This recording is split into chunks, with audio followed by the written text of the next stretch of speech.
Bismillahirrahmanirrahim. My name is Dr. Naeem Mehboob Malik. I am teaching as assistant professor at Bahauddin Zikri University Multan in the Department of Political Science and Public Administration. आज मेरे इस vlog का मकसद चीन का पाकिस्तान और India की tension में रोल पर बात करनी है। क्या चीन इस टेंशन में को डी एस्केलेट करने में कोई रोल प्ले कर सकता है या नहीं।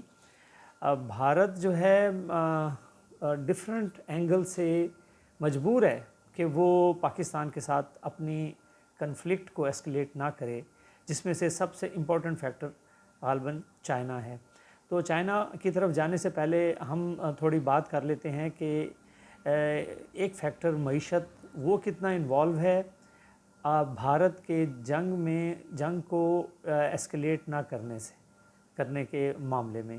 तो मईशत सबसे इम्पोर्टेंट है और भारत इस वक्त उसकी इकॉनमी का ग्रोथ रेट बहुत अच्छा जा रहा है। भारत में पिछले 25 सालों में तकरीबन $1 ट्रिलियन की गैर मुल्की इन्वेस्टमेंट हुई है, जिसमें 170 कंट्रीज़ जो हैं उन्होंने ये इन्वेस्टमेंट की है। और जब से टैरिफ वार शुरू हुई है अमेरिका और चीन के दरमियान, तो अमेरिकन कंपनियां टेस्ला और एप्पल जो हैं उन्होंने अपनी मैन्युफैक्चरिंग को भी भारत में शिफ्ट कर दिया है। इसी तरह से जब पहलगाम का इंसिडेंट हुआ उस वक्त मोदी जो वज़ीर आज़म भारत हैं वो सऊदी अरब के दौरे पर थे और उन्होंने सऊदी अरब से आने वाले सालों में तकरीबन $100 बिलियन की इन्वेस्टमेंट की कमिटमेंट ली। अब ये जो अगर जंगी माहौल बनता है और महदूद भी एस्केलेशन होती है तो भारत में सरमायाकारों के एतमाद को ठेस पहुंचेगी और हो सकता है कि बैरूनी सरमायाकार जो फॉरेन डायरेक्ट इन्वेस्टमेंट जिन्होंने की हुई है वो इन्वेस्टमेंट अपनी यहाँ से वापस ले जाएं। जैसा कि 2001 में हुआ, 2001 में जब इंडियन पार्लियामेंट पर हमला हुआ और तो इंडिया ने फिर इल्ज़ाम पाकिस्तान पर ही आयद किया और पाकिस्तान को मुरद इल्ज़ाम ठहराते हुए अपनी फुल जो कन्वेंशनल पावर थी उसको सरहदों के ऊपर उसने डिप्लॉय किया, फोर्सेस सरहदों पे आ गई। तो ये स्टैंड ऑफ काफ़ी अरसा चला। इस दौरान में जो अमेरिका ने ट्रैवल एडवाइजरी जारी की तो तकरीबन 50,000 इन्वेस्टर्स उस वक्त भारत से वापस चले गए थे। तो भारत को देखना चाहिए कि देखना पड़ेगा कि उसकी मईशत जंग के असरात से बच नहीं सकती, या मईशत में तरक्की कर ली जाए या फिर जंग कर ली जाए। अब आते हैं हम दूसरे पहलू की तरफ कि भारत जंग की तरफ क्यों नहीं जाएगा। तो दूसरा पहलू बहुत इम्पॉर्टेंट है, बल्कि मैं समझता हूँ ये पहला ही आस्पेक्ट है जो वेरी इम्पॉर्टेंट। तो वो है चीन का रोल। चीन का क्या रोल है भारत के पाकिस्तान के साथ इस कशमकश में। तो चीन का स्टैंड ऑफ हुआ था, आपको याद होगा 2019 में गलवान वैली में।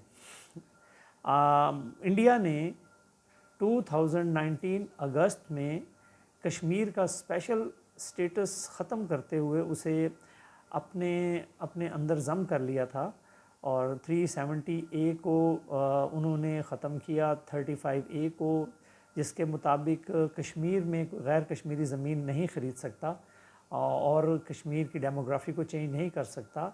जब ये वाला कदम भारत ने उठाया तो कश्मीर के एक हिस्से यानी अक्साई चन टॉप पर जो है उस पर इसका भी दावा है चीन का।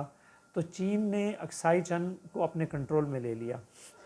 यहाँ से फिर उनके आपस दरमियान शुरू हुई कशमकश शुरू हुई और छोटी मोटी झड़पें हुई और उस झड़पों की वजह से इंडिया और चीन के दरमियान काफ़ी ताल्लुकात लो चले गए। तो इस दौरान पाकिस्तान ने चीन को वाज़े सपोर्ट देने से परहेज़ किया और बल्कि जैसे ही ये स्टैंड ऑफ ख़त्म हुआ तो पाकिस्तान ने भारत के साथ फरवरी 2021 में सीज़ फायर के माहदे पर दस्तखत कर दिए।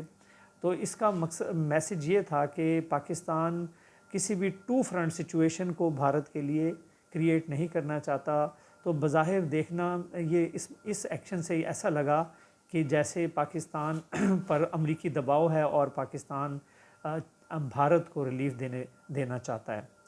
तो ऐसी ही सूरत हाल एक दफ़ा 1962 में हुई थी, जब 1962 में चीन और भारत के दरमियान जंग हुई और नीफा के महाज पर जंग हुई। तो पाकिस्तान ने अमरीकी प्रेशर पर भारत पर दबाव बरकरार या ज़्यादा करने से एतराज़ किया, बल्कि उस वक्त भारत ने कश्मीर से अपनी फ़ौजों को निकाल लिया था और चीन की तरफ डिप्लॉय कर दिया था। तो इधर फ़ौजें नहीं थीं। वो एक मौका था कि हम चीन की इस कशमकश में भारत के साथ हम कश्मीर को अपने कंट्रोल में ले लेते। हमने वो मौका ज़ाया कर दिया। उस वक्त अखबारात में आर्टिकल्स भी छपे, नाउ और नेवर। चीन का दूसरा जो लिवरेज है भारत पर, वो है ब्रह्मपुत्रा दरिया जो है, और भी दरिया हैं जो चीन से भारत की तरफ आते हैं और भारत की ईस्टर्न रियासतों में से एक सोर्स ऑफ वाटर है, वाटर रिसोर्स है। तो चीन जो है वो किसी भी वक्त ब्रह्मपुत्रा का पानी भी बंद कर सकता है। लेकिन प्रॉब्लम ये है कि चीन भी टू फ्रंट वॉर को अवॉइड करना चाहता है।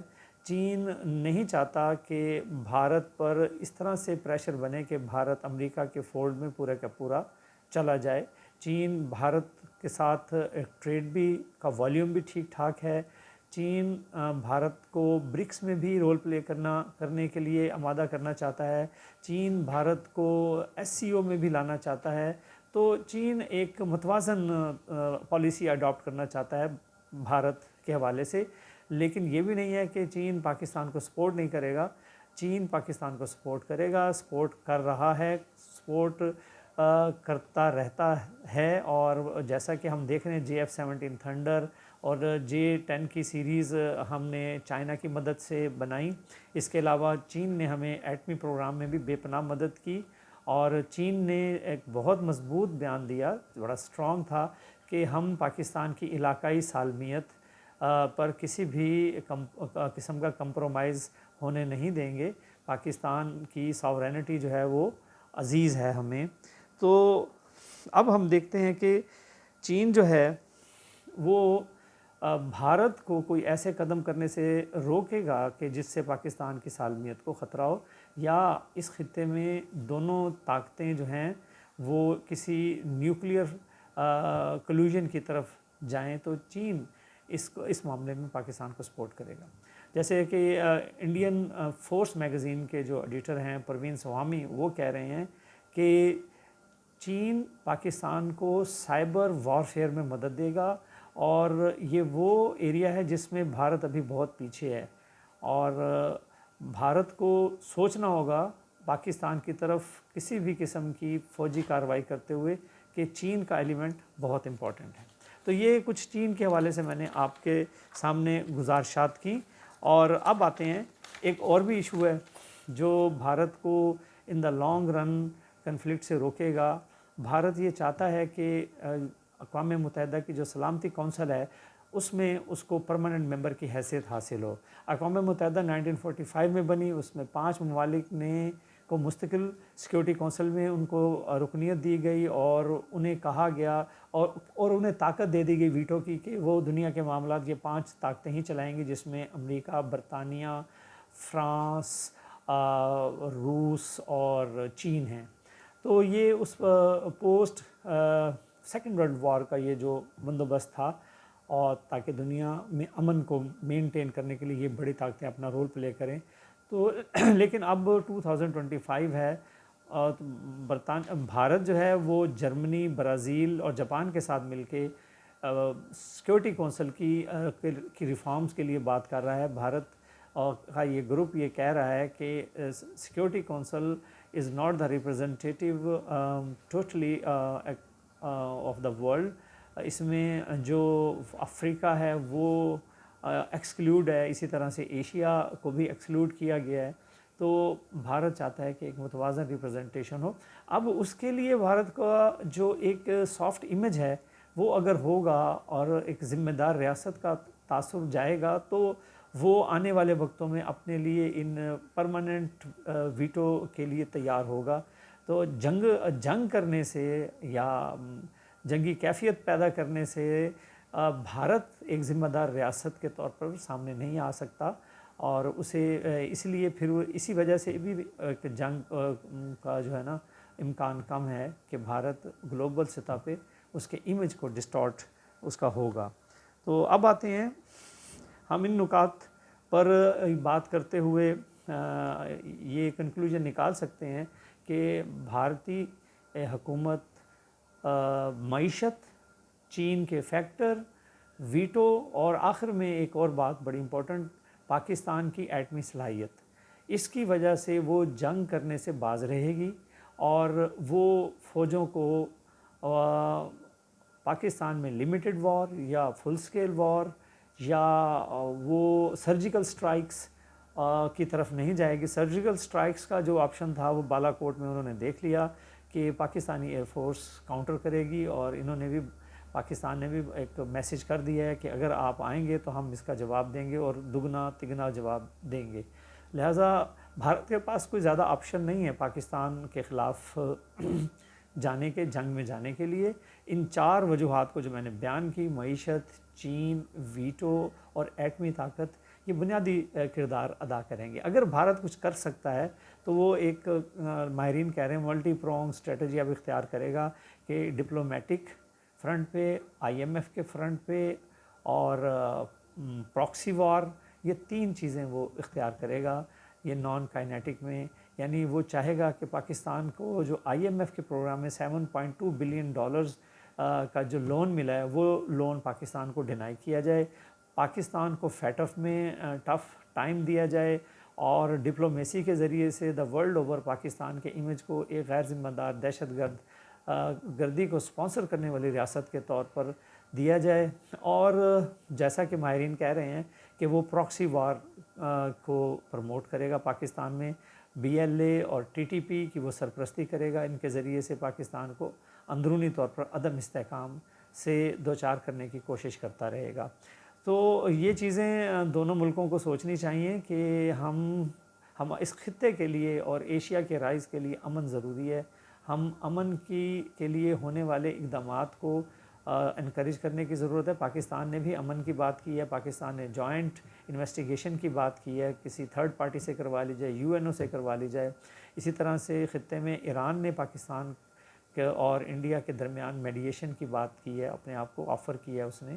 سعودی عرب بھی ایکٹیو ہے، اور اسی طرح سے امریکنز بھی ایکٹیو ہیں، اور چین بھی ایکٹیو ہے. تو ہوپ فار دا بیسٹ. جنگ کے امکانات نظر نہیں آ رہے، یہی اس وقت کا منظرنامہ ہے. Thank you.